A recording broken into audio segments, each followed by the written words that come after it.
Welcome to English study. এখন আমি বাংলা থেকে ইংলিশ ট্রান্সলেট করছি, সেটা দেখো।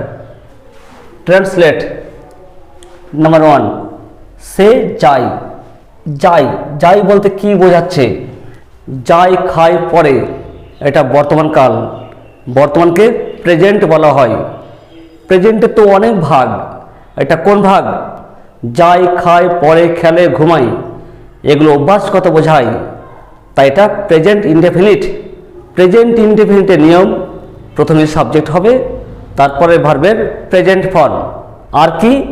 সাবজেক্ট যদি থার্ড পারসন সিঙ্গুলার নাম্বার হয় তাহলে মূল ভার্বের সঙ্গে এস বা ইয়েস হবে।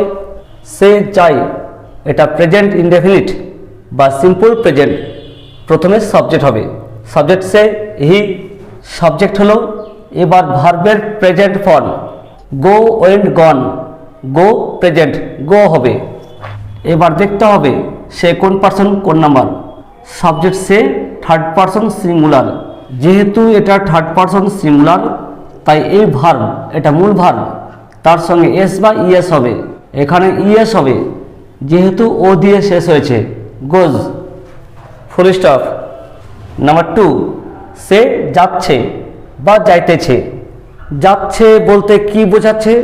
এই যাওয়া কাজটা আগে শুরু হয়েছে এবং সেই কাজটা এখনও চলছে।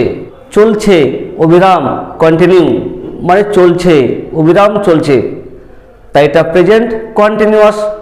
প্রেজেন্ট কন্টিনিউয়াসের নিয়ম, সাবজেক্ট হবে, তারপরে অ্যামিজার, তারপরে ভার্বের সঙ্গে আইএনজি। সাবজেক্ট সে, হি, সাবজেক্ট হলো। এবার অ্যাম, ইজ, আর, সে থার্ড পারসন সিঙ্গুলার তাই ইজ হবে, হি ইজ। এবার ভার্বের সঙ্গে আইএনজি। যাওয়া মানে গো, গোয়ের সঙ্গে আইএনজি, গোয়িং। আর যে কোনো কন্টিনিউয়াস টেন্সে ভার্বের সঙ্গে আইএনজি যোগ হবে, আইএনজি ছাড়া কন্টিনিউয়াস টেন্স হবে না। নাম্বার 3, সে গিয়েছিল। গিয়েছিল, গিয়েছিল বলতে কি বোঝাচ্ছে? যাওয়া কাজটা হয়ে গেছে, হয়ে গেলে অতীত। অতীতকে ইংলিশে বলে পাস্ট। পাস্ট কি? ছিল, ছিলে, ছিলাম থাকলে সিম্পল পাস্ট বা পাস্ট ইনডেফিনিট। এ টেন্স করলে প্রথমে সাবজেক্ট হবে, তারপরে ভার্বের পাস্ট ফর্ম হবে। সাবজেক্ট সে, হি, গিয়েছিল, এই যে ছিল আছে, ছিল, ছিলে, ছিলাম থাকলেই সিম্পল পাস্ট, সাবজেক্ট ভার্বের পাস্ট ফর্ম। গো মানে যাওয়া, গোয়ের পাস্ট ওয়েন্ট, গো ওয়েন্ট। সে গিয়েছিল, হি ওয়েন্ট। নাম্বার 4, সে যাইতে ছিল বা যাচ্ছিল। সে যাইতে ছিল বলতে কি বোঝাচ্ছে? যাইতে ছিল বলতে আগে, এটা অতীত। অতীতকে কি বলা হয়? পাস্ট বলা হয়। পাস্টের তো অনেক ভাগ, এটা কোন ভাগ? যাইতে ছিল। যাইতে ছিল বলতে কি বোঝাচ্ছে? অতীতকালে সেই যাওয়া কাজটা চলছিল, মানে কন্টিনিউ ছিল, কন্টিনিউ। এটা কোন কন্টিনিউয়াস?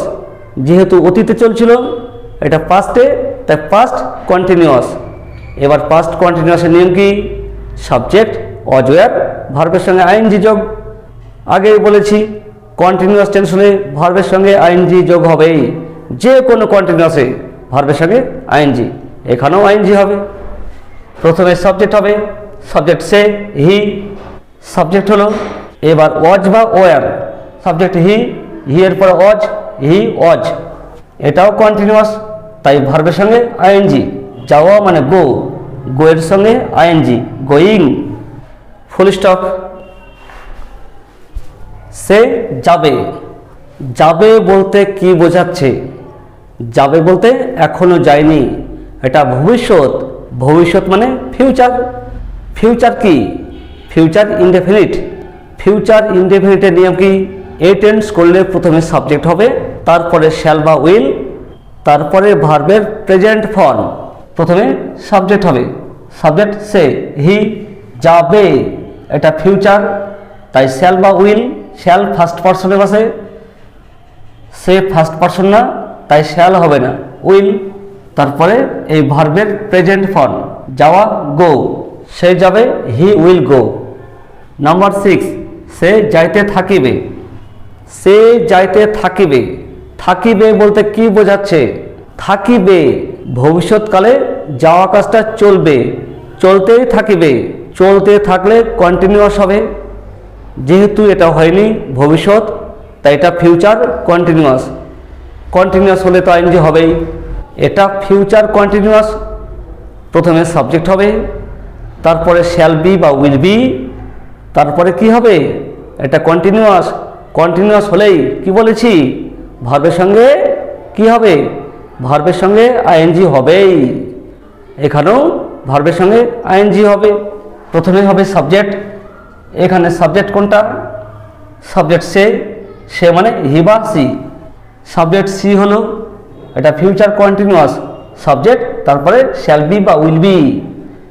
শ্যাল তো ফার্স্ট পারসনে বসে, সে ফার্স্ট পারসন না, তাই এখানে উইল বি। যেহেতু এটা কন্টিনিউয়াস, তাই কি হবে, ভার্বের সঙ্গে আইএনজি। ভার্ব হচ্ছে যাওয়া, গো, গো এর সঙ্গে আইএনজি, গোয়িং। আশা করি তোমরা বুঝতে পেরেছ। আরও যদি জানতে চাও অবশ্যই কমেন্ট করে জানাবে। আজ নয়, এখানে শেষ করছি। Have a nice day.